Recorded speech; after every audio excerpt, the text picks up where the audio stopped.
La mayoría de la gente piensa que un monstruo es alguien que se esconde en callejones oscuros, alguien con apariencia descuidada y mirada de loco. Pero la realidad es mucho más aterradora. Imagina a un tipo que entra en un bar, mide más de 2 metros, pesa 130 kilos y tiene una sonrisa que parece la más sincera del mundo. Un hombre con un coeficiente intelectual de 145, lo que técnicamente lo sitúa en el rango de un genio, por encima de casi toda la población mundial. Ese era Edmund Kemper. Pero detrás de esa fachada de gigante bonachón, se estaba gestando una de las tormentas más oscuras de la historia criminal de Estados Unidos. Para entender cómo alguien llega a convertirse en el Coed Killer, no podemos mirar solo sus actos. Tenemos que viajar al epicentro de su trauma, su infancia. Porque el mal, aunque tenga una base biológica, necesita un lugar donde crecer. Y el hogar de los Kemper era el invernadero perfecto para el horror. Todo comenzó con una relación rota y una madre, Clarnell Strandberg, que proyectaba todo su odio hacia los hombres en su propio hijo. Ed no era un niño normal, no porque no quisiera serlo, sino porque no lo dejaban. Su madre lo humillaba constantemente, lo llamaba raro y, lo más grave, lo obligaba a dormir en un sótano oscuro y húmedo. ¿Por qué?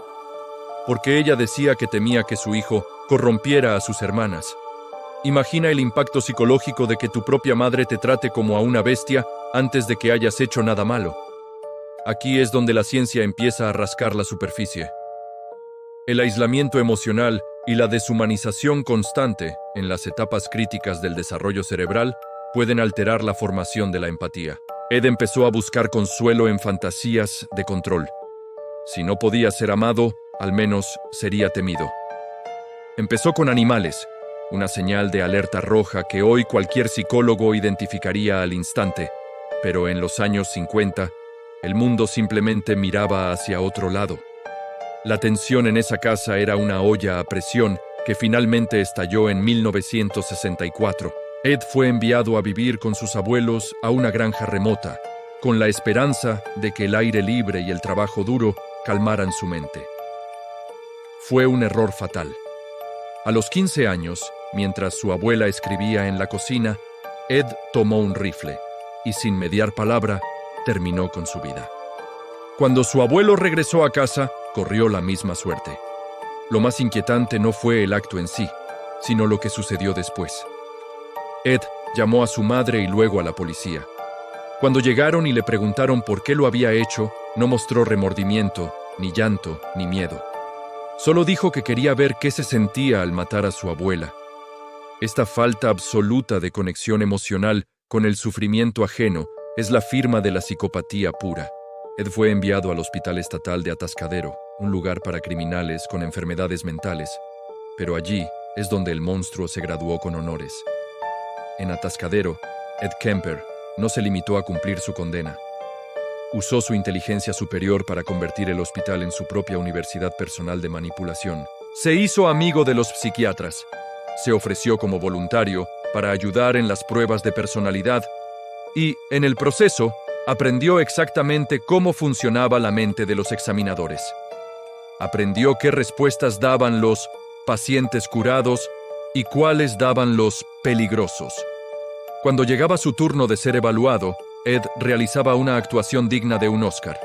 Manipuló cada test, cada entrevista y cada sesión de terapia hasta que convenció a todo un panel de expertos de que era un joven rehabilitado, una víctima de las circunstancias que ya no representaba un peligro para nadie.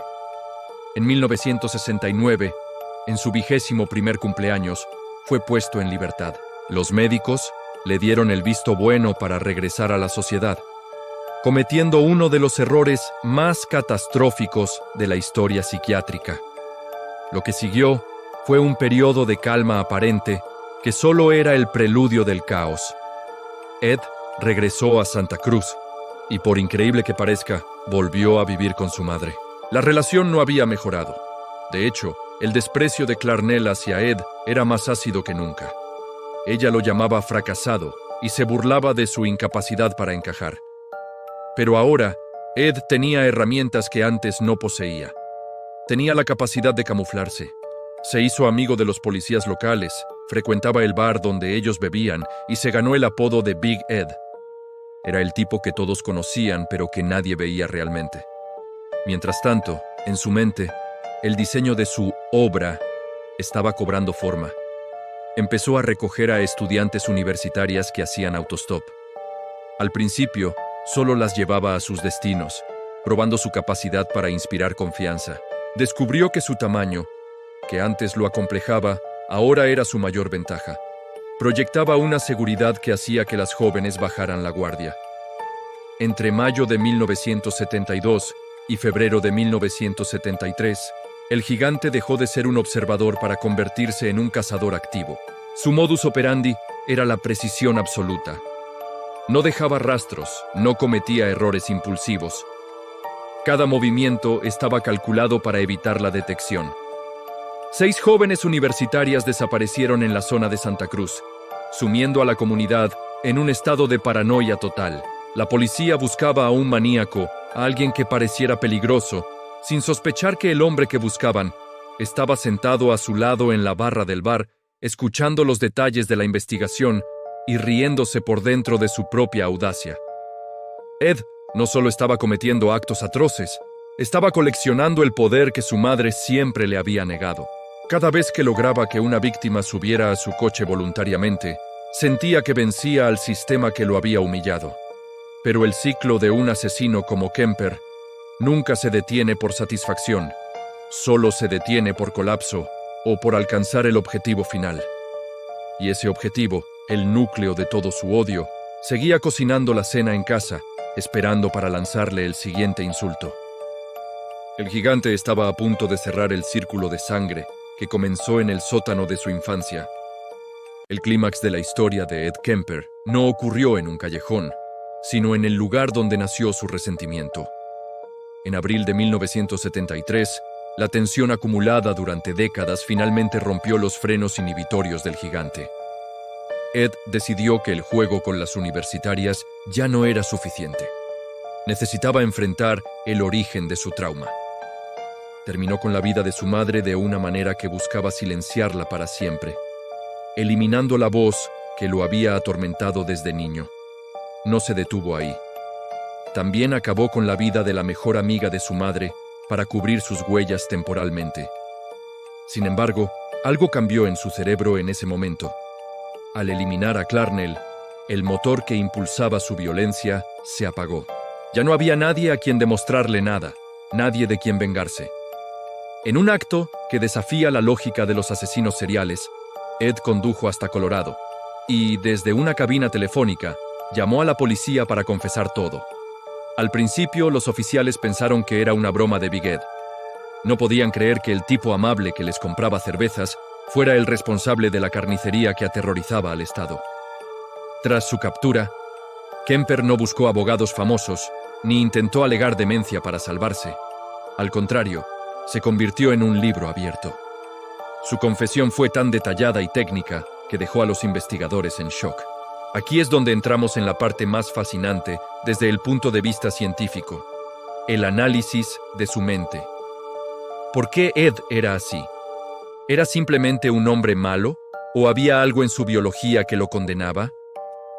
La ciencia moderna apunta a una combinación explosiva de factores.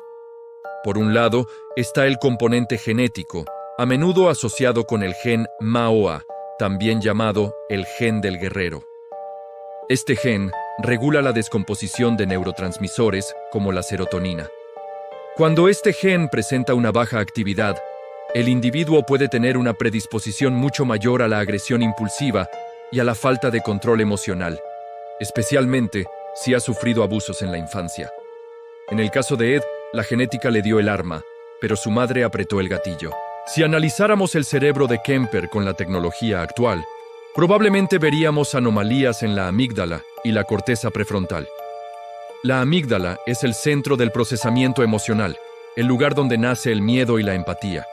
En los psicópatas, esta zona suele estar menos activa, lo que explica por qué Kemper podía cometer actos atroces sin que su ritmo cardíaco siquiera se acelerara. Por otro lado, la corteza prefrontal es la encargada de la toma de decisiones y la moralidad. En Ed, esta zona funcionaba perfectamente para la lógica y el cálculo, pero estaba desconectada de los filtros éticos. Era una máquina de procesar información sin un sistema de frenado moral. Esta desconexión es lo que permite a un asesino organizado ser tan eficiente. No hay ruidos emocionales que lo distraigan de su objetivo. Ed no mataba porque estuviera fuera de sí. Mataba porque, en su esquema lógico, era lo que tenía sentido para obtener el control que deseaba.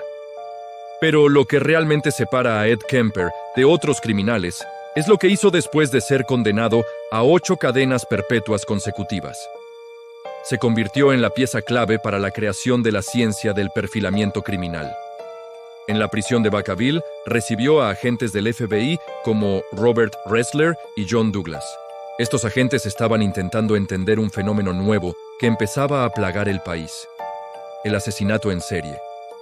Ed, con su coeficiente de 145 y su capacidad de introspección única, les dio las llaves del reino.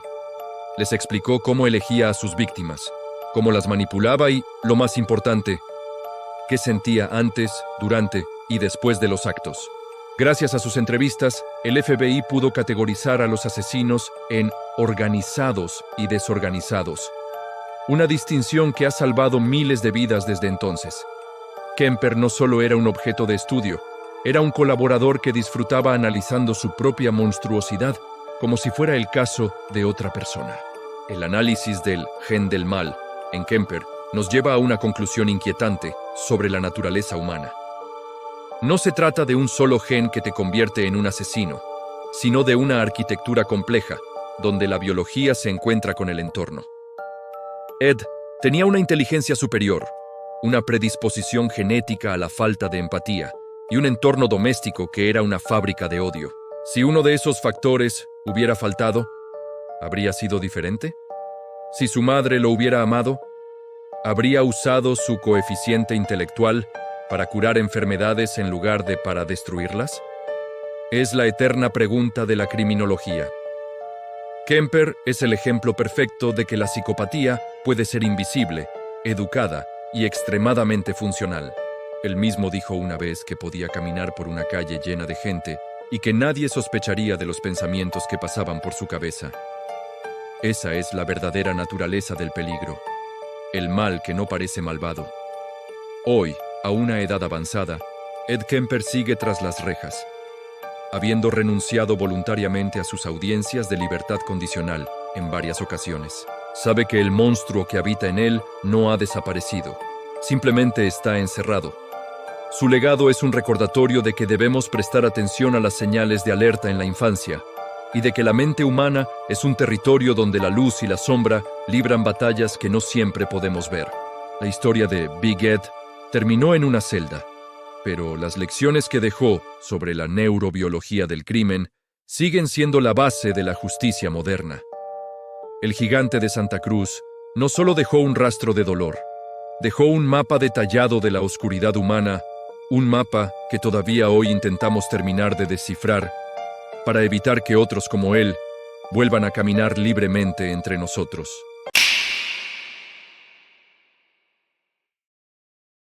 Cada mente criminal guarda secretos únicos. Si quieres seguir investigando estos casos conmigo, dale like, comenta y suscríbete a El Gen del Mal. Activa la campana para no perderte el próximo video.